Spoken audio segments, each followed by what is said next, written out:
ආයිබෝන් කියලා tonic පිසා YouTube channel එකත් එක්ක එකතු වෙන හැමෝම සාදරයෙන් පිළිගන්නවා. අද වීඩියෝ එකෙන් මම කතා කරන්න බලාපොරොත්තු වෙන්නේ cathode ray tubes එහෙම නැත්නම් cathode කිරණ නල සම්බන්ධව. අපි එදිනදා ජීවිතේ භාවිතා කරන පැරණි රූපවාහිනි වල අපි මේ cathode කිරණ නල භාවිතා කළා. නැත්නම් අපි ඒවට CRT TV කියලා අපි හැඳින්නුවා. සහ මීට අමතරව cathode කිරණ නල ඔසිලොස්කෝප් වල වගේම radar systems වල අතීතේ ඉඳන් භාවිතා වුණා. ඉතින් අද වීඩියෝ එකේදී මම මූලිකව කතා කරන්න බලාපොරොත්තු වෙන්නේ කැතෝඩ් කිරණ නලයක අභ්‍යන්තර ක්‍රියාකාරීත්වය සහ මේ කැතෝඩ් කිරණ නලයක් යොදා ගනිමින් අපිට කොහොමද මේ කැතෝඩ් කිරණ නලයක් ඔපරේට් කරගන්න පුළුවන් වෙන්නේ කියන එක. ඉතින් මේ සඳහා මම පාවිච්චි කරනවා CV1580 කියන කැතෝඩ් රේ ටියුබ් එක. ඉතින් මේ තියෙන්නේ CR1580 CV1580 කියන කැතෝඩ් රේ ටියුබ් එක. මම මුලින්ම ස්තුතිවන්ත වෙන්න ඕන මට මේ කැතෝඩ් රේ ටියුබ් එක ලබා දීපු අපේ කැම්පස් එකේ චින්තක රණවකාරච්චිගේ අයියට මේක මට ලබා දුන්නට බොහොම ස්තුතිවන්ත වෙනවා ඔහුට. මොකද අද වෙද්දි මේ වගේ ටියුබ් එකක් හොයාගන්න ටිකක් අමාරුයි. ඊට අමතරව සමහරක් විට ඔබ පැරණි දේවල් එකතු කරන කෙනෙක් නම් සහ පැරණි ඉලෙක්ට්‍රොනික උපකරණ සම්බන්ධව ආදරය කරන කෙනෙක් නම් සමහරක් විට මේ වගේ කැතෝඩ් රේ ටියුබ් එකක් ඔයා කලෙක්ෂන් එකේ අද විදි තියනවා වෙන්න පුළුවන්. ඉතින් මේ වීඩියෝ එක ඔයාලට ගොඩක් වැදගත් වෙයි. කොහොමද මේ CV1580ට ටියුබ් එකක් වැඩ කරන්නේ සහ ඒකෙන් කොහොමද අපිට වැඩක් ගන්න පුළුවන් කියන එක මේ වීඩියෝ එකෙන් ඔයාලට දැනගන්න පුළුවන් වෙයි. ඊට අමතරව මේකට සිමිලර් මොනවා හරි ඔයාලා ගාව කැතෝඩ් රේ ටියුබ් එකක් තියෙනවා නම් ඒකේ ඩේටා ෂීට් එක හොයාගෙන ඒක ඔපරේට් කරගන්න ආකාරය සම්බන්ධවත් ඔයාලට යම්කිසි දැනුමක් ලබා ගන්න පුළුවන් වෙයි මේ වීඩියෝ එකෙන්. ඊට අමතරව ඔබ සාමාන්‍ය පෙළ උසස් පෙළ කරන කෙනෙක් නම් කැතෝඩ් කිරණ නලයක ක්‍රියාකාරීත්වය සම්බන්ධවත් ඔබට යම් දල අවබෝධයක් මේ වීඩියෝ එක හරහා ලබා ගන්න පුළුවන් වෙයි. මුලින්ම කතා කරොත් එහෙම කැතෝඩ් රේ ටියුබ් එකක් මම මේකත් මෙහෙම පැත්තකින් තියාගන්න. අරගෙන බැලුවොත් එහෙම මේක මූලික වශයෙන්ම අභ්‍යන්තරයේ උපකරණ කිහිපයක් අපිට දකින්න තියෙනවා. මුලින්ම අරගෙන බැලුවොත් එහෙම අපිට මෙතන මුලින්ම හීටර් එකක් දැක බලා ගන්න පුළුවන්. හීටර් එකේ කාර්යභාරය වෙන්නේ මේ කැතෝඩ් එක රප්ත තප්ත වෙනකන් නැත්නම් රෙඩ් හොට් වෙනකන් රත් කරන එක. අපි දන්නවා සාමාන්‍ය වැකියුම් ටියුබ් එකේ ක්‍රියාකාරීත්වයකට මේ කැතෝඩ් රේ ටියුබ් එක සමානයි. එතකොට මේ කැතෝඩ් එක රප්ත තප්ත වෙනකන් රත් වුණොත් තමයි මේ කැතෝඩ් එකෙන් අපිට එළියට ඉලෙක්ට්‍රෝන ලබා ගන්න පුළුවන් වෙන්නේ. ඊට අමතරව මේක ඇනෝඩ් 1 සහ ඇනෝඩ් 2 කියලා මේ ඇනෝඩ් දෙකක් සහ ග්‍රිඩ් එකක් තියෙනවා. සහ ඊට අමතරව Y1 Y2 X1 X2 කියලා මෙන්න මේ විදිහේ ප්ලේට්ස් හතරක් තියෙනවා. මම මේ ක්‍රියාකාරීත්වය සරලව පැහැදිලි කරොත් එහෙම අපේ හීටර් එකෙන් කැතෝඩ් එක රප්ත තප්ත වෙනකන් රත් කරාට පස්සේ මේකේ තියෙන ඉලෙක්ට්‍රෝන වලට මූව් වෙන්න පුළුවන්. ඊට පස්සේ ඇනෝඩ් 2 කියන එක තමයි මේකේ ප්‍රධානම ඇනෝඩය වෙන්නේ. සහ ඇනෝඩ් 1 කියන්නේ මේකේ තියෙන තවත් එක ඇනෝඩ් එකක්. සාමාන්‍යයෙන් මේ ඇනෝඩ් වල කාර්යභාරය අරගෙන බැලුවොත් එහෙම ඇනෝඩ් 1 එකට සාමාන්‍යයෙන් අපි ෆික්ස් වෝල්ටේජ් එකක් අපි ලබා දීලා තියෙනවා. ඇනෝඩ් 1 එකෙන් සිද්ධ කරන්නේ මේ මෙතනින් එන ඉලෙක්ට්‍රෝන බීම් එක ඇක්සලරේට් කරන එක.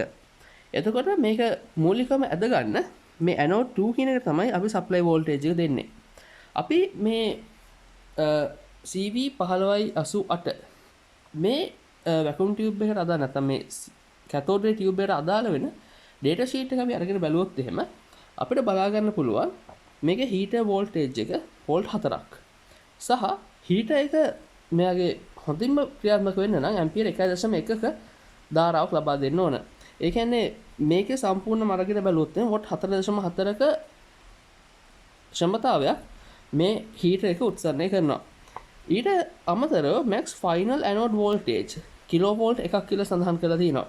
මේ කියන්නේ මේ ඇනෝඩ් 2 කියන අග්‍රයට සාමාන්‍ය කිලෝවෝල්ට් එකක වගේ විභව අන්තරයක් අපි ලබා දෙන්න ඕන. නැත්නම් විභවයක් ලබා දෙන්න ඕන මේ කැතෝඩ් එකට සාපේක්ෂව මේ කැතෝඩ් රේ ටියුබ් එක ඔපරේට් වෙන්න.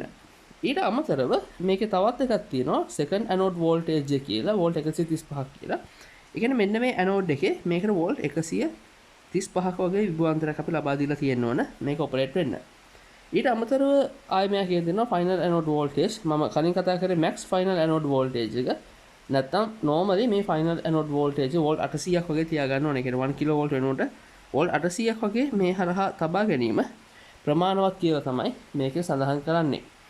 ඒ කියන්නේ අපි මේ ඔක්කොම අවශ්‍යතාවයන් සම්පූර්ණ කළාට පස්සේ මෙතනින් එන කැතෝඩෙන් එන කිරණේ මෙහෙම බීම් එකක් විදිහට ඇවිල්ලා අපේ මෙන්න මේ ඉස්සර පෘෂ්ඨය වැදුනහම මේ පෘෂ්ඨය නිර්මාණය කරලා තියෙන්නේ මේ වීදුරු පෘෂ්ඨයක් මත ප්‍රතිදීපන ද්‍රව්‍යයක් ආලේප කරලා. එතකොට සාමාන්‍ය සිද්ධ වෙන්නේ මේ ප්‍රතිදීපන ද්‍රව්‍ය මත මේ ඉලෙක්ට්‍රෝන බීම් එක ගැටුනහම කොළ පාට දීප්තියක් ඒ ස්පොට් එකේ හට ගන්නවා. එතකොට අපිට පුළුවන්කමක් ලැබෙනවා මේ ටියුබ් එක එකෙන් වැඩක් ගන්න. එතකොට මේ විදියට මේ ෆොස්ෆරස් මත මේක වැදුනහම අපිට කොළ පාට ඩොට් එකක් බලා ගන්න පුළුවන්. එතකොට මේ x1 x2 y1 y2 කියන මෙන්න මේ කොටස් වල කාර්යභාරය මොකද්ද? මුලින්ම මේ ටියුබ් එකක් අපි ලං කරලා බැලුවොත් එහෙම අපිට බලා ගන්න පුළුවන් මෙන්න මේ සෙක්ෂන් එකේදී කැතෝඩ් එක සහ ගේට් එක තියෙන කොටස. ඊට පස්සේ මෙන්න මෙතනදී ඔයාලා පේන ඇති මෙන්න මේ ප්ලේට් එකක් මෙන්න මේ උඩ තියෙන වයරයකට සම්බන්ධලා ඒක මෙතනටත් යනවා. මේක තමයි ඇනෝඩ් 2 එක. අපි කලින් මේ කතා කරපු නැත්තම් මෙන්න මෙතන මේ පෙන්눔 කරලා තියෙන මේ ඇනෝඩ් 2 එක තමයි මෙතන මේ පෙන්눔 කරලා තියෙන්නේ. ඊට පස්සේ අපිට පේනවා තවත් පොඩි සිලින්ඩර් ප්ලේට්ස් දෙකක් තියෙනවා මෙතනයි මෙතනයි. ඒ දෙකත් මෙන්න මේ විදිහේ කම්බි දෙකේ විද්‍යුත් වශයෙන් සම්බන්ධ කරලා තියෙනවා.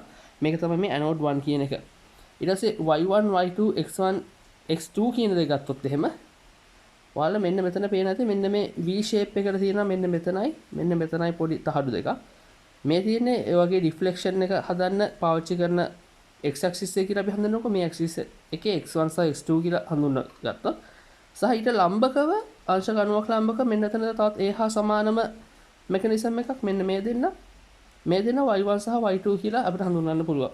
මේකවල කාර්යභාරය තමයි මේ y1 y2 සහ x1 x2 කියන මේ දෙක අතර අපි හිතමු x1 x2 අතර කියලා.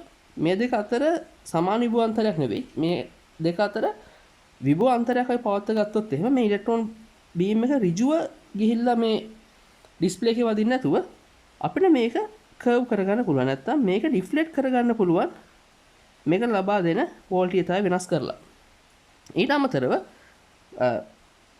මේ එක ඇක්සිස් එක නැත්නම් x ඇක්සිස් එකට. එතකොට අපි බැලුවොත් එහෙම මෙන්න මේ ප්ලේට් දෙක ඉහළින් සහ පහළින් තියෙද්දි මෙතනින් ගමන් කරන ඉලෙක්ට්‍රෝන බීමේ මෙතන ආවට පස්සේ මේ තහඩු දෙක අතර තියෙන විභවාන්තර වෙනස් වුණොත් අපිට මෙන්න මේ ඇක්සිස් එකේ අපිට මේ ඉලෙක්ට්‍රෝන බීම් එක ඉහළ සහ පහළට ගමන් කරවා ගැනීමේ හැකියාවක් තියෙනවා.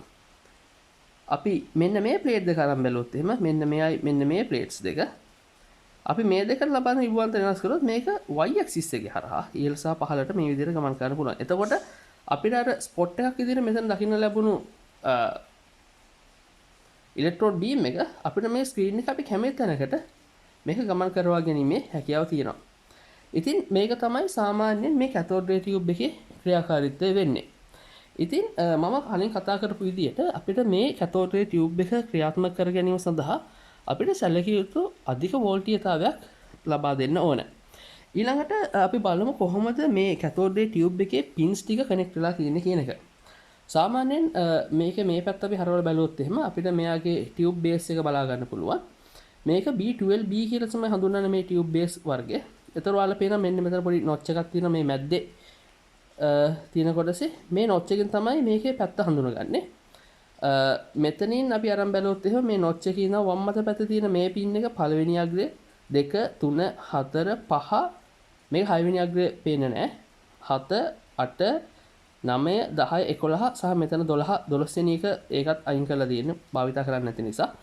එතකොට මේ විදිහට තමයි තියෙන්නේ පින් 12ක බේස් එක ස්ටෑන්ඩඩ්. නමුත් මේකේ පින් 10යි සම්බන්ධ කරලා තියෙන්නේ. මොකද අපි පින් 10යි යූස් කරන්නේ. අපි ඩේටා ෂීට් එක අරන් බැලුවොත් එහෙම මේකේ පළවෙනි පින් එක කැතෝඩ් එක, දෙවෙනි පින් එක ග්‍රිඩ් එක. මම ග්‍රිඩ් එක ගැන තාම සඳහනක් කළේ නැහැ. ඔයගොල්ලෝ මම ඉදිරියට සඳහන් කරන්න අය මේ ග්‍රිඩ් එක භාවිත කරන්න කියලා. 3 සහ 4 හීටර් එක නැත්තම් මේකේ ෆිලමන්ට් එක කියලා අපිට හඳුන්වන්න පුළුවන්. ඊට පස්සේ පස්වෙනි එක ඇනෝඩ් 2 එක. 6 වෙනි එක භාවිතා කරන්නේ නැහැ. ඔයාලට පේනවා ඩේටා ෂීට් එක බැලුවොත් එහෙම ඒක මේක ඔමිටඩ් නැත්තම් අයින් කරලා තියෙනවා කියන එක. 7 වෙනි එක Y2 එක. 8 වෙනි එක X2 එක. ඊළඟට A3 නැත්නම් ඇනෝඩ් 3 එක මේක තමයි හයි වෝල්ටේජ් එක ලබා දෙන පින් එක. සහ X1 සහ Y1 විදියට තියෙනවා මේ පින් දෙක. ඒ කියන්නේ 10 සහ 11. 12 වෙනි පින් එකත් ඔමිටඩ් නැත්තම් ඒකත් භාවිතා කරන්නේ නැහැ කියලා තමයි ඩේටා ෂීට් එකේ තියෙන්නේ. ඉතින් මේ එක්ස්පෙරිමන්ට් කරන එකේ පහසුව දක්වා මම මේ විදියට මාස්කින් ටේප් එකක් මේ ටියුබ් එක වටේ අලවගෙන මම මේ එක පින් ටික මම නම් කරගත්තා. ඒතකොට මට ඊළඟ මේකට වයර් සම්බන්ධ කරද්දී මට ගොඩක් පහසුවක් තියෙන නිසා. හොඳයි. ඊළඟට අපි බලමු මේකට සප්ලයි එක කොහොමද අපි ලබා දෙන්න ඕන කියලා. දැන් මම කලින් සඳහන් කළා මේ වගේ වැකුම් ටියුබ් එකට අධික වෝල්ටීයතාවයක් ලබා දෙන්න ඕන කියලා ක්‍රියාත්මක වෙන්න. හැබැයි සාමාන්‍ය මාගේ අධික වෝල්ටීයතාවය ලබා දුන්නාම තියෙන එක ගැටලුවක් තමයි මේක ඔපරේට් කර ගැනීමේ නැත්නම් මේ හයි වෝල්ටේජ් එක කන්ට්‍රෝල් කර ගැනීමේ තියෙන අපහසුතාවය. මූලිකම තියරි එක තමයි මේකේ ඇනෝඩ් එක නැත්නම් A2 එක සහ කැතෝඩ් එක අතර තමයි මේ වෝල්ට් 800ක විභවාන්තරය අපි පවත්වා ගන්න ඕන. ප්‍රශ්න තියෙන්නේ මේ අධික විභවාන්තරයක් කැතෝඩ් එකේ පවත්වා ගත්තොත් ඇනෝඩ් 2 එකේ ඒ සාපේක්ෂ ඇනෝඩ් 1 එකෙත් අධික විභවයක් පවත්වා ගන්න ඕන. එතකොට මේක කන්ට්‍රෝල් කර ගැනීමේ අපහසුතාවයක් තියෙනවා. මොකද ගේට් එකට එහෙම ලබා දෙන්න වෝල්ටේජ් එක ටිකක් වැඩි වෙනවා. මේ තත්ත්වය මගහරවා ගන්න බොහොම නුවණැති ක්‍රියාවක් ඉංජිනේරුවෝ කරනවා. ඒ තමයි කැතෝඩ් එක 0 වෝල්ට් ලබා දෙන්නේ නැතුව ඕන් කරන දෙයක් තමයි මේක ලබා දෙනවා වෝල්ට් ඍණ 450ක විතර විභවාන්තරයක්. දැන් මම කලින් සඳහන් කරපු විදිහට අපි කැතෝඩ් එක සහ ඇනෝඩ් එක අතර තමයි වෝල්ට් 800ක් තියාගන්න ඕන. එහෙම වුණොත් අපි ඍණ 450 කැතෝඩ් එක ලබා දුන්නොත් එහෙම අපි ඇනෝඩ් එක ලබා දෙන්න ඕන වෙන්නේ වෝල්ට් 800ක් නෙවෙයි. අපි මේකට තව වෝල්ට් 350ක් විතර පොසිටිව් ලබා දුන්නොත් මේක ප්‍රමාණවත් වෙනවා මේකේ ක්‍රියාකාරීත්වය සඳහා. දැන් ඇනෝඩ් 1 එකටත් වෝල්ට් 135ක වගේ ලොකු වෝල්ටේජ් එකක් දෙන්න ඕනේ නැහැ. මොකද ඍණ 450 මෙතන ලබා දීලා තියෙන හින්දා මෙතනට සාමාන්‍ය වෝල්ට් ඍණ 300ක් විතර ලබා දෙන එක තමයි සිද්ධ කරන්නේ. ඉතින් මේ විදිහට තමයි ගොඩක් ඇප්ලිකේෂන්ස් වල අපිට බලා ගන්න පුළුවන් වෙන්නේ. හොඳ උදාහරණයක් අරන් බැලුවොත් එහෙම මේ තියෙන්නේ මම අදටත් පාවිච්චි කරන මගේ ට්‍රියෝ ඔසිලොස්කෝප් එකේ ස්කීමැටික් එක. මේකේ තියෙන මේ විදිහම කැතෝඩ් රේ ටියුබ් එකක්. ඔයාලට බලා ගන්න පුළුවන් මේ deflection plates x1 x2 y1 සහ y2 x1 x2 y1 y2 මේ x ඩිෆ්ලෙක්ෂන් එකට සහ මේ y ඩිෆ්ලෙක්ෂන් එකට පාවිච්චි කරන ටියුබ්ස්. සහ මේ තමයි කැතෝඩ් එක. මේ තමයි හීටින් ෆිලමන්ට් එක. එතකොට අපි මේකේ කනෙක්ෂන් එක බැලුවොත් එහෙම මෙතන තියෙනවා ෆ්ලයිබැක් ට්‍රාන්ස්ෆෝමර් එකක්. අපි සාමාන්‍ය ටීවී වල දකින විදිහටම. ඔයාලා පැහැදිලිව බැලුවොත් එහෙම මෙතන පේනවා මේක ඩයෝඩ් එකක් දාලා තියෙනවා. මේ ෆ්ලයිබැක් එකෙන් ජෙනරේට් කරන AC එක DC කරගන්න. සහ ඔයාලා පේනවා මේ ට්‍රාන්ස්ෆෝමර් එකට කනෙක්ට් වෙලා තියෙන්නේ මේ ඩයෝඩ් එකේ කැතෝඩ් එක. ඒ කියන්නේ මේ ඩයෝඩ් එක through පාස් වෙන්නේ නෙගටිව් හාෆ් සයිකල් එක විතරයි. ඒ කියන්නේ ඔයා මෙතන මල්ටිමීටරයක් අරගෙන මේ ග්‍රවුන්ඩ් එක නැත්නම් චැසි එකත් එක්ක මෙතන මල්ටිමීටර එක තියෙන මේ ඩයෝඩ් එකේ ඇනෝඩ් එකේ වෝල්ටේජ් බලුවොත් එම මෙතන දෙන අධික ඍණ වෝල්ටීයතාවය. සාමාන්‍යයෙන් මේ වෝල්ටේජ් එක වෝල්ට් 2000 ඉක්මවා යනවා. මොකද මගේ ඔසිලොස්කෝප් එකේ තියෙන්නේ මේකේ තියෙන අගල් 2මාරක මේ මුහුණත. ඒකේ තියෙන අගල් 5ක මුහුණත. එතකොට මේකේ අනිවාර්යෙන් මේ ටියුබ් එක මීටර් ප්‍රමාණයෙන් විශාලයි. ඒ එහෙම විශාල වෙන්නේ කියන මම ඊළඟට කියලා දෙන්න. ඊට පස්සේ එතකොට මෙතන තියෙන ඍණ වෝල්ට් 2000ක් විතර මේක කෙලින්ම මේ කරන්ට් ලිමිටර් රෙසිස්ටර් එකක් කරහා ඍජුවම ගිහිල්ලා සම්බන්ධ වෙන්නේ මේ කැතෝඩ් එකට. එතකොට මෙතනදී කැතෝඩ් එක සම්බන්ධ වුණාම මෙතන තියෙන අධික ඍණ විභවයක්. සහ අපි ඇනෝඩ් එක කරන් බැලුවොත් මෙන්න මේ සෙක්ෂන් එක කරන් බැලුවොත් එහෙම ඒක මේ ට්‍රාන්සිස්ටර් එකේ එමීටර් එකට සම්බන්ධ වෙලා තියෙනවා. බොහෝ වෙන මේ ට්‍රාන්සිස්ටර් එකෙන් කරන්නේ මෙයාගේ මේ බ්‍රයිට්නස් එක නැත්තම් මේ මෙයාගේ තියෙන බයසින් එක තියාගන්න එක. එතකොට මේ ට්‍රාන්සිස්ටර් සප්ලයි එක බැලුවොත් එහෙම සප්ලයි එක ඇවිල්ලා හරි ලස්සන විදිහට මෙහෙම මෙතනට එන සප්ලයි එක LED එක කරා තමයි මෙහෙම එන්නේ. මේ මගේ පවර් ඉන්ඩිකේෂන් LED එක. ඉතින් හිතන්න මේ මුළු සිස්ටම් එකකම ගන්න ධාරා කොච්චර අඩු වෙන්න ඕනද මේ LED එක කරා මේ ධාරා බයිපාස් කරන්න. ඇත්තටම මේ උපකරණ අධික වෝල්ටේජ් ක්‍රියාත්මක වුණත් මේවා ලබා ගන්න ඉතාමත්ම අඩු ධාරාවක්. ඒ නිසා තමයි මේක LED එක කරා බයිපාස් කරන්න පුළුවන් වෙලා තියෙන්නේ. ඉතින් මේකට ලබා දෙන වෝල්ට් ධන 180යි. ඉතින් හිතන්න මෙතන වෝල්ට් ඍණ 2000ක විභවයක් තියලා ධන 180ක වෝල්ටේජ් එකක් මෙතන ලබා දුන්නොත් කැතෝඩ් එක සහ මේන් ඇනෝඩ් එක අතර දැන් තියෙන වෝල්ට් 2180ක තරම් විභවාන්තරයක්. ඉතින් මේක ඉතුරු ගේට්ස් අපි බැලුවොත් එහම මේ ෆෝකස් කරන්න අපි ඊළඟ ගේට් එක පාවිච්චි කරනවා. ඒ කියන්නේ අපේ වැකුම් ටියුබ් එක බැරම් බැලුවොත් එහෙම එයාගේ මූලිකව මෙන්න මේ ඇනෝඩ් 1 කියන එකේ මූලිකම ටාගට් එක තමයි මේ වැකුම් ටියුබ් එකේ මේ ඉලෙක්ට්‍රෝන බීම් එකේ ෆෝකස් එක හදන එක. ඊට අමතරව මේ කැතෝඩ් එකට දෙන වෝල්ටේජ් එක වෙනස් කරොත් අපිට පුළුවන්කමක් තියෙනවා මේක ඉස්සරහ තියෙන බ්‍රයිට්නස් එක හදන්න. එතකොට මෙන්න මේ වේරියබල් රෙසිස්ටර් එක කෙලින්ම ගිහිල්ලා කනෙක්ට් වෙන්නේ මේ අපේ මගේ නම් ගේට් 3 එකට ගේට් 2 එකට මගේ ඔසිලොස්කෝප් එකේ මේන වෝල්ටේජ් එක වෙනස් කරලා අපිට පුළුවන් මේකේ බ්‍රයිට්නස් එක හදන්න. ඒ කියන්නේ මෙතන වෝල්ට් ඍණ 300ක් ලබා දීලා මේක මේ වෝල්ටේජ් වෙනස් කරද්දී මට පුළුවන් මේකේ තියෙන ඉලෙක්ට්‍රෝන බීම් එකේ ફોකස් එක නැත්තම් මේකේ ඩොට් එකේ ප්‍රමාණය අඩු වැඩි කරගන්න. සහ ඊට අමතරව අපි බැලුවොත් එහෙම මගේ ඔසිලොස්කෝප් එකේ මෙතන ඉන්ටෙන්සිටි කන්ට්‍රෝල් කරගන්න මෙතන වෙනම වේරියබල් රෙසිස්ටර් එකක්. හැබැයි මේ ඉන්ටෙන්සිටි ස්ට්‍රේට් ෆෝවර්ඩ් අපිට කන්ට්‍රෝල් කරන්න බෑ. ඒක වෙනම ට්‍රාන්සිස්ටර් සෙට් එකක් කරා ගිහලා තමයි මේ කැතෝඩ් එකේ මේ සෙක්ෂන් එකට එන්නේ. ඉතින් එතකොට මට පුළුවන්කම තියෙනවා මේකේ ඉන්ටෙන්සිටි එක කන්ට්‍රෝල් කරගන්න. ඒක තමයි ඔසිලොස්කෝප් එක ඇතුලේදී මේ වගේ එකක ක්‍රියාකාරීත්වය. හරි. ඊට පස්සේ බලමු අපි මේක ඔපරේට් කරගන්න අපි සර්කිට් එකක් කොහොමද නිර්මාණය කරගන්නේ කියන එක. මම මේකට රෙෆරන්ස් ඩිසයින් එකක් ඉන්ටර්නෙටෙන් ඩවුන්ලෝඩ් කරගත්තා. මේ තියෙන මේ ඩිසයින් එක. මොකද මේ තමයි මම ෆස්ට් ටයිම් මේ වගේ කැතෝඩ් රේ ටියුබ් එකක් වැඩ කරන්නේ. ඉතින් ඒ නිසා මට ලොකු අත්දැකීමක් නැති හින්දා මම මේගේ රෙෆරන්ස් ඩිසයින් එක පාවිච්චි කරා. මේක මේ වැකියුම් ටියුබ් ඔසිලොස්කෝප් එකක්. මේක මේ සෙක්ෂන් එක ඇත්තට අපිට අදාළ වෙන්නේ නැහැ. මොකද මම මේ සෙක්ෂන් එක ඉම්ප්ලිමන්ට් කරන්න බලාපොරොත්තු වෙන්නේ නැහැ මේ වෙලාවේ. හරි. මේ තියෙන්නේ මගේ වැකියුම් ටියුබ් එකට තරමක් සමාන. නමුත් මේ නම්බර් එක වෙනත් රෂියන් ටියුබ් එකක්. නමුත් මේකෙන් මට දාලා අදහසක් ගන්න පුළුවන් නම් මේ ක්‍රියාකාරීත්වය සම්බන්ධව.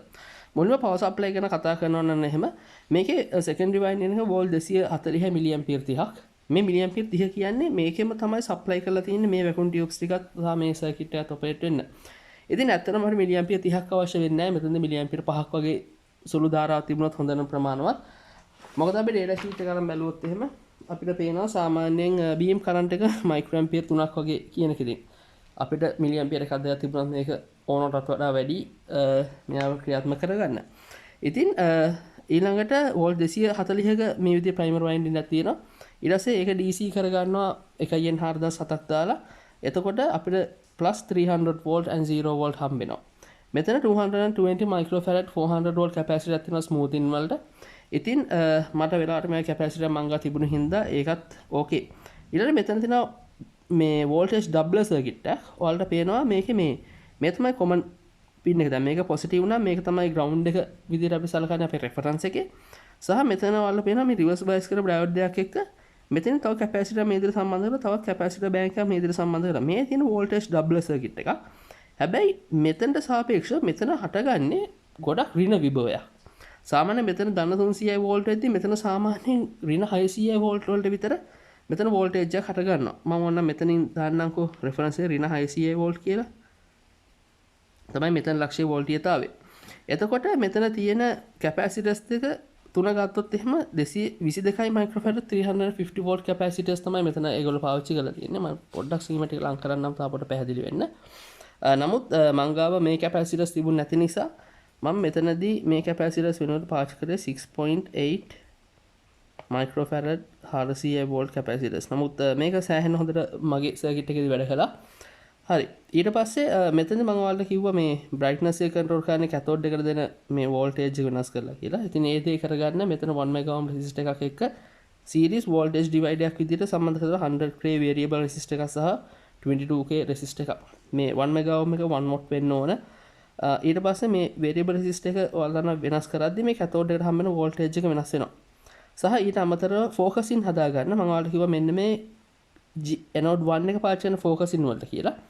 ඒක කරගන්න මෙයාලා 1M එකක් එක්ක මේ 4.7 මෙගා ඕම් වේරියබල් රෙසිස්ටර් එකක් මෙතන සම්බන්ධ කරලා මේක රොටේට් කරද්දී 4.7 එකේ අගේ වෙනස් කරද්දී මෙතන වෝල්ටේජ් වෙනස් කරලා අපිට ෆෝකසින් හදාගන්න පුළුවන්. නමුත් ලංකාවේ වෙළඳපොලේ මට මේ 4.7 මෙගා ඕම් VR එකක් හොයාගන්න බැරි වෙච්ච නිසා මම මේ වෙනුවට කළේ 1 මෙගා ඕම් 5ක් මම සීරීස් සම්බන්ධ කරගත්තා. මේ විදිහට 1 මෙගා ඕම් 5ක් සම්බන්ධ කරගෙන මේ මැද්දෙන් මම ටැප් කර මේ වයර් සම්බන්ධ කරලා බැලුවා මට හම්බ වෙන හොඳම ෆෝකසින් එක කොහෙද හම්බෙන්නේ කියලා. ඊට පස්සේ එතනට ඒ අතරතුරට 1 මෙගා ඕම් රෙසිස්ටර් එකක් වේරියබල් රෙසිස්ටර් එකක් පාවිච්චි කරන තමයි මගේ බලාපොරොත්තුව තියෙන්නේ. ඊළඟ මෙතන ගේට් එක තියෙනවා. මම දැන්ටත් මේ ගේට් එක ගැන කතා කරන්න පොඩ්ඩක් මග අරින්න. ඊට පස්සේ මේ ගේට් එක අපි මෙතන ඩිස්කනෙක්ට් කරනවා. අපිට මේක දැන්ට අවශ්‍ය වෙන්නේ නැහැ අපේ වැඩේට. සහ ඔයාලා පේනවා නියොන් බල්බයක් තියෙනවා මේ ගේට් එක සහ කැතෝඩ් එක අතර. සාමාන්‍යයෙන් ඔයාලා දැකලා ඇති පරණ CRT TV වල එහෙම මේ නියොන් බල්බයක් පාවිච්චි කරලා තියෙනවා මේ ගේට් සහ ඇනෝඩ් අතර සහ මේ කැතෝඩ් එක අතර. මේකට හේතුව තමයි මේ නියොන් බල්බය වෝල්ටේජ් රෙෆරන්ස් එක නැත්නම් ස්ටේබිලයිසර් එකක් විදිහට වැඩ කරනවා. ඒ කියන්නේ මේ හැම නියොන් බල්බ් එකකම තියෙනවා එයාගේ කට් ඔෆ් වෝල්ටේජ් එකක්. එතකොට බ්‍රේක්ඩවුන් වෝල්ටේජ් එක. එතකොට මේ බ්‍රේක්ඩවුන් වෝල්ටේජ් එකට වඩා වෝල්ටීයතාවයක් මේ පින් දෙක අතර තිබුණොත් ඒ වෝල්ටේජ් එක ඩිස්චාර්ජ් වෙනවා මේ නියොන් බල්බ් එක හරහා. එතකොට මෙයාගේ ඩිස්චාර්ජ් වෝල්ටේජ් එකට වඩා අඩු වෝල්ටේජ් එකක් හැම වෙලාවෙම මේ අග්‍ර දෙක අතර මේන්ටේන් කරගන්න මෙයා උත්සාහ කරනවා. මූලිකවම මේකේ වෝල්ටේජ් එක එන්න පුළුවන් තැනක් තමයි මේ කැපැසිටර් එකේ charge එක තියෙද්දි. එතකොට මෙයාට මේ කැපැසිටර් එක මෙයාට ඩිස්චාර්ජ් කරනවාද මේක ගොඩක් හොඳ මෙතඩ් එකක්. ඔයාලට මේ නියොන් බල්බ්ස් පන්න ටීවී වල ඒ වගේම ඔසිලොස්කෝප් වලත් මේක දකින්න පුළුවන්. හොඳයි. දැන් අපි බලමු මම නිර්මාණය කරගත්ත පරිපථය. මෙතනදී මම තව පොඩි දෙයක් කරගත්තා. ඒ තමයි මට 240 වෝල්ට් ට්‍රාන්ස්ෆෝමර් එකක් තිබුණේ 230 to 240. මම මෙතනදී පොඩි වැඩක් කරගත්තා. ඒ තමයි මං ගාව තිබුණා CD ප්ලේයරින් ගලවපු ට්‍රාන්ස්ෆෝමර් එකක්. ඒකේ ප්‍රයිමරි වයින්ඩින්ග්ස් කිහිපයක් තියෙනවා. එක ප්‍රයිමරි වයින්ඩින් එක තිබ්බා 12 වෝල්ට් 1 ඇම්පියර් විතර. ඊට පස්සේ මේ ට්‍රාන්ස්ෆෝමර් එකත් එක්ක මම තව ට්‍රාන්ස්ෆෝමර් එකක් සම්බන්ධ කරගත්තා බටර් ඇන්ටනා වල පාවිච්චි කරන 12 වෝල්ට් 300 මිලි ඇම්පියර් එකක්. මේ විදිහට සම්බන්ධ කරගෙන එයාගේ සෙකන්ඩරි වයින්ඩින් නැත්නම් මේ ප්‍රයිමරි වයින්ඩින් එකෙන් මම අවුට්පුට් එකක් ගත්තා. එතකොට මෙතනදී 230 වෝල්ට් AC 12 වෝල්ට් එකට කන්වර්ට් වෙලා ඒක නැවත 230 වලට කන්වර්ට් වෙනවා. ඩබල් කන්වර්ෂන් එකක් පොඩ්ඩක් පවර් ලොස් එකක් තියෙනවා. මට මේ පැත්තේ වෝල්ට් 200ක විතර වෝල්ටේජ් එකක් මට ලබා ගන්න පුළුවන් කමක් ලැබුණා. එතකොට මේ සෙටප් එක හැදුවට පස්සේ මට මෙන්න මේකේ මෙතන වෝල්ට් 250ක විතර වෝල්ටීයතාවයකුත් පොසිටිව් සහ මෙතන මයිනස් 400 වෝල්ට් විතර වෝල්ටේජ් එකක් මට ලබා ගන්න හම්බුණා. එතකොට ඇනෝඩ් එක සහ කැතෝඩ් එක අතර මට වෝල්ට් 650ක විතර වෝල්ටේජ් ඩිෆරන්ස් එකක් තියාගන්න පුළුවන් කමක් ලැබුණා. මෙන්න මේ විදිහේ ට්‍රාන්ස්ෆෝමර් සෙටප් එකක් හදලා. නමුත් ඉදිරියේදී මම බලාපොරොත්තු වෙන මේක ට්‍රාන්ස්ෆෝමර් එකක් ඔතලා මේ සර්කිට් එක ඉස්සරහට අරගෙන යන්න. දැන් අපි බලමු මම නිර්මාණය කරගත්ත පරිපථය. මේක මම ගොඩක් ලස්සනට මම නිර්මාණය කරගත්තේ නැහැ. මොකද මේක ටෙස්ටිං සර්කිට් එකක් නිසා. ඉතින් මෙතන තියෙනවා මම අර ඔයාලට මුලින්ම කියපු පළවෙනි ට්‍රාන්ස්ෆෝමර් එක. ඊට පස්සේ මෙතන තියෙනවා මගේ අර සෙකන්ඩරි ට්‍රාන්ස්ෆෝමර් එක. මේකේ වයර්ස් මම සම්බන්ධ කරගෙන තියෙන මෙන්න මේ විදිහට මේක අවුට්පුට් මේකේ ප්‍රයිමරි වයින්ඩින්ග්ස් කිහිපයක් තියෙනවා මේ ට්‍රාන්ස්ෆෝමර් මම ඒක පැත්තකින් තියාගන්න. ඒක 12 වෝල්ට් අවුට්පුට් එකක් මේ විදිහට ඇවිල්ලා ඒක සම්බන්ධ වෙනවා මේක මේ ට්‍රාන්ස්ෆෝමරේ 12 වෝල්ට් 300 මිලි ඇම්පියර්. ඊට පස්සේ මම මෙතනදී සම්බන්ධ කරගත්ත කැපැසිටර්ස් ටික මේ ස්කීමැටික් එකේ විදිහට බැලුවොත් එහෙම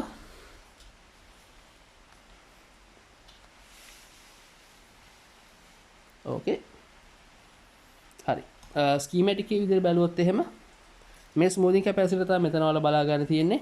මෙතන මේ තියෙන 47 නැනෝ 470 නැනෝ ෆැරඩ් කැපැසිටර් එක තමයි මෙතන තියෙන්නේ. 220 නැනෝ ෆැරඩ් දෙකක් එකට පැරලල් කරලා සම්බන්ධ කරලා තියෙනවා.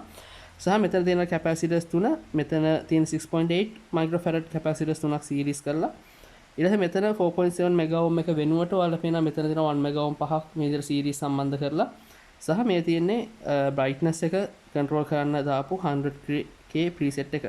ඊට මම මේ විදිහට වයර්ස් ටික වෙනම එළියට අරගත්තා එයාගේ සහ මේ ටියුබ් එකට මේක ඩිරෙක්ට් පාස් කරන වෙනුවට මම කළේ මෙයාගේ පොඩි ලූප් එකක් හදාගත්තා තම කම්බියකින්.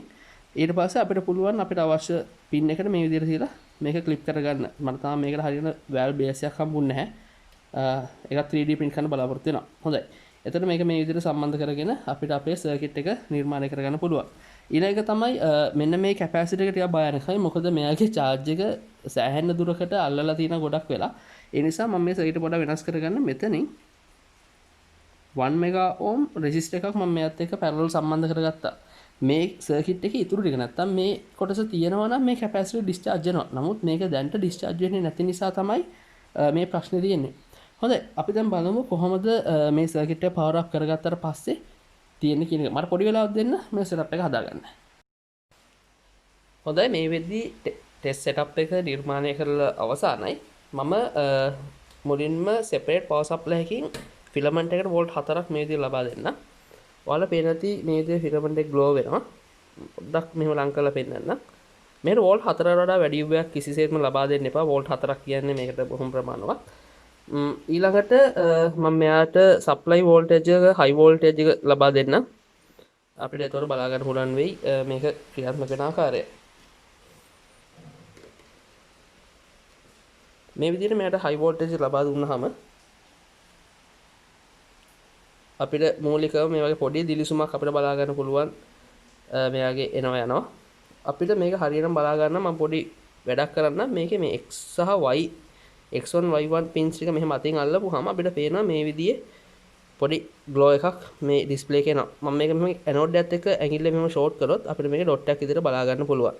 මේක තමයි ඇත්තන අපිට අවශ්‍ය කරන්නේ මේකේ බලා ගන්න. මම මේ පොඩ්ඩක් මේක අඳුරු කරන්නම්. අපිට මේක බලා ගන්න පුළුවන් වෙන්න. මෙන්න මේ විදිහට ඩොට් එකක් තමයි අපිට ඇත්තම අවශ්‍ය වෙන්නේ. මූලිකව අපිට මේකේ කිසිම දෙයක් සාමාන්‍යයෙන් බලා ගන්න හම්බෙන්නේ නැහැ. මේ x and y වලට මෙහෙම පවර් දීලා තියෙද්දි මේ විදිහේ ඉරි තුනක් බලා ගන්න පුළුවන්. මොකද මේ xy මේ ප්ලේට්ස් දැන් මේක ෆ්ලෝටින් තියෙන මේකට ඇත්තටම මේ අපේ DC AC සප්ලයි එකේ තියෙන නොයිස් එක දැන් මේකට ඇඩ් වෙනවා. ඒ තමයි මෙහෙම ඉරි තුනක් විදියට ඔයාලට බලා ගන්න පුළුවන් වෙන්නේ. ඊට අමතරව අපි මේක මෙහෙමම තියෙද්දි අපි මෙහෙම ඇගිල්ලෙන් x1 y1 x2 y2 මෙහෙම ඇල්ලුවොත් අපිට මේ විදියට මේක තරමද්දර කන්ට්‍රෝල් වෙනවා. සහ මේ ඇඟිල්ලේ ඇනෝඩ් එකට මෙහෙම තිබ්බොත් අපිට මේක ඩොට් එකක් විතර බලා ගන්න පුළුවන්. මේ අතරතුර මේ xy මෙහෙම එකින් එක අපි මෙහෙම මූව් කරොත් ඇඟිලි වලින් එහෙට මෙහෙට අපිට මේක ඩිෆ්ලෙක්ෂන් එක එහෙට මෙහෙට වෙනවා අපිට බලා ගන්න පුළුවන්. ඉතින් මේ විදිහට තමයි මේ කැතෝඩ් රේ ටියුබ් එකේ ක්‍රියාකාරීත්වය සිද්ධ වෙන්නේ. සහ අපිට ඕන නම් මේකේ පැටර්න් එකක් හදාගන්න මේ xy x1 y1 x2 y2 වලට ලබා දෙන මේ සිග්නල් එක වෙනස් කරලා අපිට පුළුවන් මේකේ අපි කැමති පැටර්න් එකක් අපිට මේක ඩිස්ප්ලේ කරගන්න. ඊට අමතරව මම ඔයාලට මේ ගේට් පින් එක ගැන මම වැඩි හැඳින්වීමක් කරේ නැහැ. ඒකට හේතුව තමයි මේ ගේට් පින් එක තියෙන විශේෂ කාර්යයකට. අපි හිතමු අපි ඔසිලොස්කෝප් එකක් වගේ දෙයකට හරි ටීවී එකක් වගේ දෙයකට මේක පාවිච්චි කරනවා කියලා. මම පවර් සප්ලයි එක මෙතන ඩිස්කනෙක්ට් කරලා ඉන්නම්. කරලා පොඩ්ඩක් සෙටප් එක මෙතනින් චුට්ටක් අයින් කරගන්න. carefully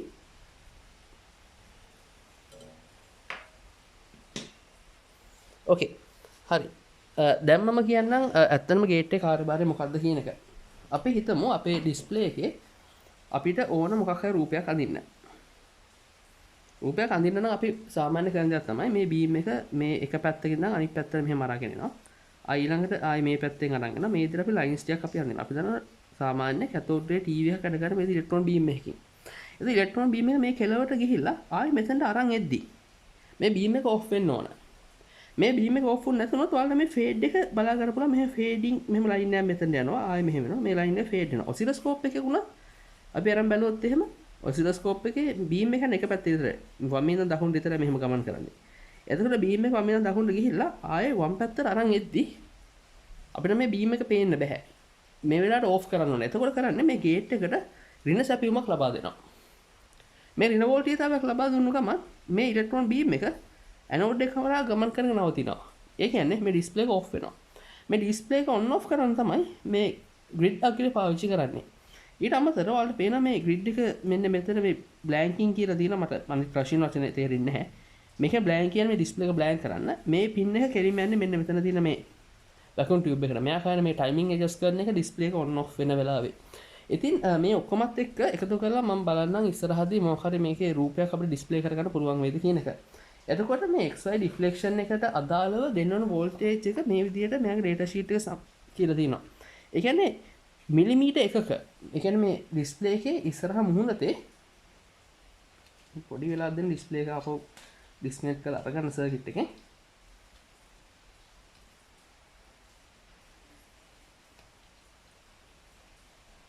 හරි. මෙන්න මේකේ මේ මධ්‍ය ලක්ෂයේ ඉඳන් මිලිමීටර් එකක රිෆ්ලෙක්ෂන් එකක්. කියන මෙන්න පුංචි දුරක් මේක ගමන් කරන්න නම් මිලිමීටර් එකක් ගමන් කරන්න නම් මම ලබා දෙන්න ඕන වෝල්ටේජ් එක කීයද කියන එක. ඒ කියන්නේ 170 බෙදීම VA3. VA3 එකට කැතෝඩ් එකත් එක්ක ඒකට සාපේක්ෂ වෝල්ටේජ් දැන් මෙතන අපි ලබා දීලා තියෙන වෝල්ට් 650ක වෝල්ටේජ් එක. 170 බෙදීම 650ක තරම් වෝල්ටේජ් එකක් මේකට ලබා දුන්නොත් මේ ඉලෙක්ට්‍රෝන බීම් එකේ මුහුණතේ ඉස්සරහින් මිලිමීටර එකක් අපි ලබා දෙන පැත්තට ගමන් කරනවා. ඒ කියන්නේ මේ ප්ලේට් දෙක අතර විභවාන්තරය 170 බෙදීම 650ක් වෝල්ටේජ් එක මම මේන්ටේන් කරගත්තොත් අපිට පුළුවන් කරලා මිලිමීටර එක ඩිෆ්ලෙක්ෂන් එකක් මේ බීම් එකේ මට තියාගන්න. ඉතින් ওই විදිහට තමයි මේ කැතෝඩ් රේ ටියුබ් එක ක්‍රියාත්මක වෙන්නේ. ඉතින් හැබැයි එක දෙයක් කියන්න ඕන මෙන්න මේ XY මේ ඩිෆ්ලෙක්ෂන් එක තියෙන ටියුබ්ස් අද වෙද්දී අපි භාවිතා කිරීමෙන් අපි අයින් වෙලා තියෙනවා. ඉතින් මේ වගේ රිෆ්ලෙක්ෂන් එකක් කරගන්න වර්තමානයේ ටීවී වල පාවිච්චි කරන මෙන්න මේ කොයිල් එක. මේකට අපි කියනවා යෝක් කොයිල් එක කියලා. ඉතින් මේ වගේ XY රිෆ්ලෙක්ෂන් එක මේක හරියම ලීනියර්. මොකද වෝල්ටේජ් එකත් එක්ක මේ යන රිෆ්ලෙක්ෂන් එක ලීනියර්. ඒකේ සම්බන්ධයක් තියෙන්නේ. නමුත් එහෙම එකක් අතහැරලා අපි මේ මැග්නට් එකකට යන්න කියන එක පොඩක් හොයන්න බලනවා කාරණා. පළවෙනිම අවාසිය තමයි මේ වගේ ඩිෆ්ලෙක්ෂන් ප්ලේට්ස් වල ඩිෆ්ලෙක්ෂන් එක සීමා සහිතයි. නැත්තම් මේ ඇන්ගල් එක බොහොම පොඩි ඇන්ගල් එකක් තියෙනවා. උදාහරණයක් ගත්තොත් එහෙම මෙතන ඉඳන් මේ අඟල් 2.5ක් නැත්තම් මේ ඩිස්ප්ලේ එක සමහර අඟල් 2.5 1.25ක් මේක රිෆ්ලෙක්ට් කරන්න මෙන්න මේ තරමේ දුරක් සාමාන්‍ය විතර අඟල් 4ක විතර දුරක් මෙයාට අවශ්‍යයි. මේ ඩිස්ප්ලේ එකේ ඩිස්ප්ලේ සයිස් එක ඩබල් වුණොත් මේ දුර ආය ඩබල් වෙනවා. ඊට පස්සේ මේක ආය ඩිස්ප්ලේ එක අපිට අඟල් 21ක් වගේ වුණොත් මේ ටියුබ් එක සෑහෙන දිග වෙනවා. මේක ප්‍රශ්න තමයි මේ මෝෂන් එක මේක තියාගන්න පුළුවන් නැත්නම් මේ රිෆ්ලෙක්ෂන් එක කරාට මේකෙන් ඇති රිෆ්ලෙක්ෂන් ඇන්ගල් එක බොහොම කුඩයි. ඒ නිසා මේ ටියුබ් එකේ ප්‍රමාණය අත දිග ගොඩක් වෙනස් වෙනවා. හැබැයි අපි මැග්නටික් ෆීල්ඩ් එක පාවිච්චි කරොත් එහෙම මේ මැග්නටික් ෆීල්ඩ් එක උනවා මේ ඉලෙක්ට්‍රෝන බීම් එක බොහොම ඉක්මනට නමන්න. ඔයාලා දැකලා ඇති මේ සාමාන්‍ය දැන් මේකේ තියෙන කර්වේජ් එක මෙහෙම වුණාට අපි සාමාන්‍ය ටීවී ටියුබ් එක කරන් බැලුවොත් එහෙම එයාගේ තියෙන බොහොම පොඩි කටක් මේ විදිහට තියෙනවා මේ ඇනෝඩ් කැතෝඩ් ඔය සෙක්ෂන් එක තියාගන්න. ඊට පස්සේ මෙයාගේ මෙතන ඉඳන් ලොකු ආනතියකට තමයි මෙහෙම ටීවී ටියුබ් එක නිර්මාණය කරලා තියෙන්නේ. කරලා මෙන්න මේ හැඩයක් තියෙන්නේ. මෙතන තමයි යෝක් කොයිල් එක සම්බන්ධ වෙන්නේ. ඉතින් මේ යෝක් කොයිල් එකට පුළුවන් මේ බීම් එක ගොඩක් මෙහෙම රිෆ්ලෙක්ට් කරන්න. එතකොට මේ ටියුබ් එකේ තියෙන දිග තවත් අඩු කරලා මේ කම්පැක්ට් කරගන්න පුළුවන්. මේ නිසා තමයි මම දන්න විදිහට මේ යෝක් කොයිල් එක අද වෙද්දී ගොඩක් ජනප්‍රිය වෙලා තියෙන්නේ මේ ටියුබ් එකේ සයිස් එක අපිට වෙනස් කරගන්න. ඉතින් ටීවී ටියුබ් එකේ ක්‍රියාකාරීත්වයත් මේ ක්‍රියාකාරීත්වය 100% සමානයි. ඇනෝඩ් එක විදිහට අපි මෙතන ලොකු ඇනෝඩ් එකක් පාවිච්චි කරනවා. මේක පවර් අප් කරනවා ලොකු ෆ්ලයිබැක් ට්‍රාන්ස්ෆෝමර් එකක් පාවිච්චි කරලා හයි වෝල්ටේජ් 10 කිලෝ වෝල්ට් විතර සහ මේ පින්ස් වල වෝල්ට් 170 200 වගේ ඇනෝඩ් වෝල්ටේජස් මේන්ටේන් කරනවා ටීවී එක. ඉතින් ඕක තමයි කැතෝඩ් රේ ටියුබ් එකේ කතාව සහ කැතෝඩ් රේ ටියුබ් එක යූස් කරනවා නම් අපි මෙන්න මේ විදිහේ පොඩි ටෙස්ට් සර්කිට් එකක් අපි නිර්මාණය කරගන්නවා. ඇත්තටම බොහොම සාර්ථක සර්කිට් එකක්. ඉතින් ඔයාලා මේ තියරිස් ටික දන්නවනම් ඔයාලා ගාව තියෙන මොන ටියුබ් එකක් වුණත් ඔයාලා පුළුවන්කමක් තියෙයි මේ ඩිසයින් එක රෙෆරන්ස් එක විදිහට තියාගෙන ඔයාලා ඉස්සරහට මේකෙන් වැඩක් කරගන්න. ඉතින් මම හිතනවා මේ වීඩියෝ එක ඔයාලට අලුත් දෙයක් ගේන්න නැති සහ ඔයාලට අලුත් දෙයක් ඉගෙන ගන්න පුළුවන් වෙන්නේ නැති කියලා. එහෙනම් මේ වගේ වීඩියෝස් එක මම ආයෙත් එන්න. එහෙනම් ගිහිල්ලා එන්න හැමෝටම ජය වේවා.